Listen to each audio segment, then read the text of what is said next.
Hello everyone, this is Chris, aka Seiji. I'm back with more iRacing content.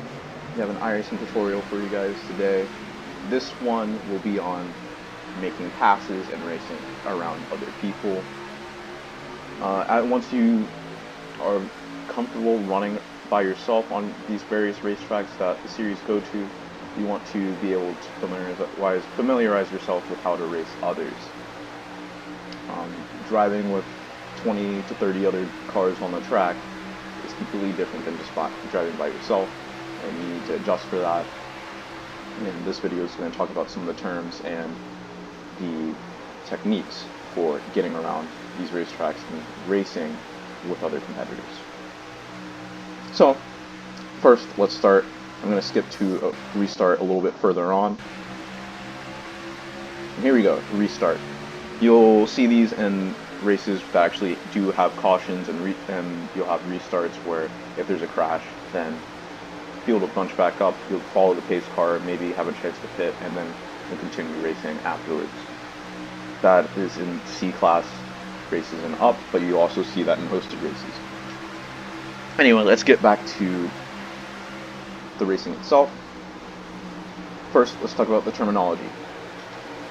So when you're when you're racing around people, there are several terms that you'll use that pertain to racecraft and oval racing.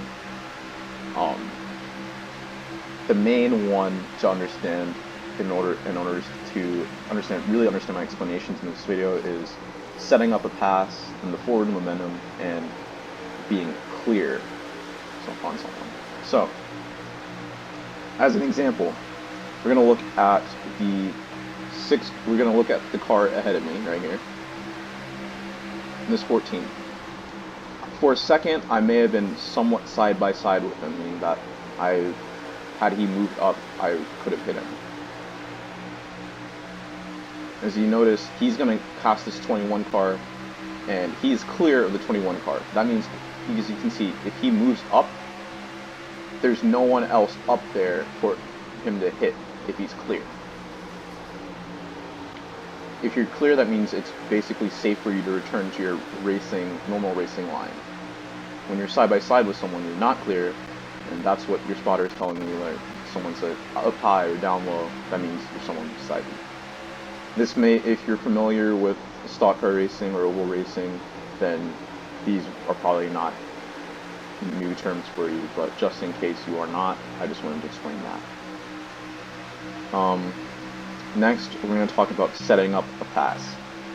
Before you even get to pass someone, you have to set up the pass first. So, here you go into turn 1, and setting up a pass is not an instantaneous thing. I've been trying to get up and get close enough to this 14 car ahead of me to set up a pass for the past, 5 laps in this race. I just now have gotten the opportunity to do so. What you saw me do in 1 and 2 was have a better turn to 1 and 2, and especially a better exit to turn 2 than this 14 car ahead of me. Now there was some traffic ahead of him, but sometimes you do need to use the other traffic as a way to set up a pass. Setting up the pass means you're preparing it, you're going to be able to make the pass. And setting up the pass properly traditionally is done by getting a run down the straightaway because you had a good exit off of the corner better than the car you're trying to pass. Notice how I got to the inside of him. There's plenty of space for me because he decided to let me go. I already telegraphed I was going to make the pass, and it was not worth his time really to try to battle me. So he, instead of contesting the pass, he just let me go on entry.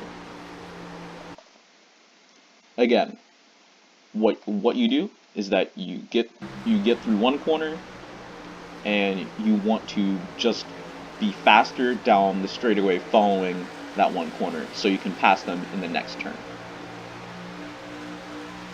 So carry the more straightaway speed, get to the inside of them, get around them. We're going to watch something similar about actually, instead of setting up a pass, we're going to watch what it's like to actually continue to battle someone through the corner. So, I skipped ahead a little bit. Here we go.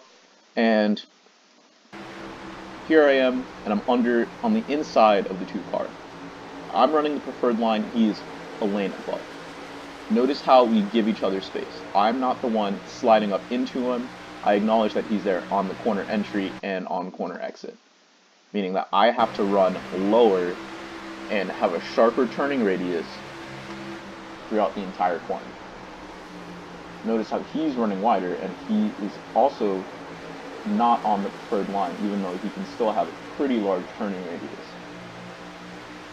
He does not cut down to the first line because I'm there. If he wanted to, he could have gotten closer, but he probably felt like it was not worth getting too close and pinching me down. To explain what pinching someone is you really, if you're on the outside and someone's trying to pass you, say, in this situation, this two car would have been much closer if he were to try to pinch me down, but that's not what he's doing. Again, notice how he did not enter low, I did not enter high, I did not drift high in the corner. I adjusted my line so I did not slip up into him, and notice how I come off the corner, giving him space if he does end up getting a run coming off the corner. Passing is about give and take. Racing around other drivers is about give and take. It means that you can't just take off all the line. You can't just take up all the track that you want to when you're around other competitors, because they have a right to race you too, and they have a right to try to make passes and get around you. Once you see, as I'm clear, I complete the pass, I slide up back into the third line and continue racing. That's how you traditionally want to use the preferred line to make a pass. You might be in the preferred line in the center, but you have to understand that you'll be slower on corner entry and exit because you're not actually going to be running the perfect line. You might be in the preferred line in the center here, but I'm not able to arc in heading into the corner, and I'm not able to sweep out coming on the exit.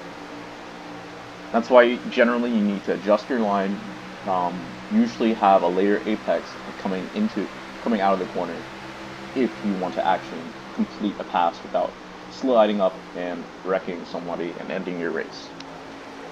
Now I'm going to skip way ahead over here to the very finish, or just about the very finish, so you can see a pass being set up and executed live. This is one pass, but it was set up over a whole lap. Notice, use all my preferred racing line that I taught you in previous videos, and the leader over there, he gets a bad corner exit. I get a huge run heading down the back straightaway, and I go to the inside. Notice how I didn't completely dive it in there because I already had the forward momentum. I go down the bottom, I don't slide up into him. He gives me plenty of space, probably too much space, and I take the lead and eventually take the win. This is how you race people on ovals. This is how you make passes. This is how you want to compete whenever you're racing against other drivers in oval racing. Now there are other scenarios and situations. The passing technique is not completely the same for every track. For example, there are tracks where the preferred line is not in the bottom in the center of the corners, but there's similar principles that apply when it comes to making a pass, as far as being able to have more straightaway speed heading into your pass. I'll probably come out with some more videos talking about advanced passing techniques and intermediate passing techniques for different types of tracks. But you need to know, one more time, let's watch the pass one more time. You want to get through a corner faster than the other guy. You're not setting up a pass if you're not catching it. You don't always need to be faster than them, you just need to be faster than them in that scenario and be able to get close enough to actually execute the pass. Notice how I have more straightaway speed than the car ahead of me that I'm trying to pass. Because of this more forward momentum that I have, I'm able to go down to the bottom, and he has enough time to acknowledge that I'm there and give me space. I don't slide up into his lane, and he doesn't pinch down and cut me off completely. I was able to compensate for him being on the outside by adjusting my throttle inputs and exiting lower off the corner, giving him space. In this case, he just ended up getting in the wall, which it happens. So that's it. That's how you pass. That's how you race around other drivers. You'll be applying this throughout all your races because you're always going to be on the track with others.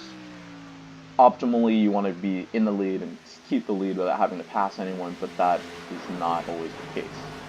Hope you enjoyed and hope this was helpful. If you have any questions, feel free to either PM me on iRacing or send me put a question in the comments. Please remember to like and subscribe. I'm going to be coming out with more iRacing oval tutorials in the future.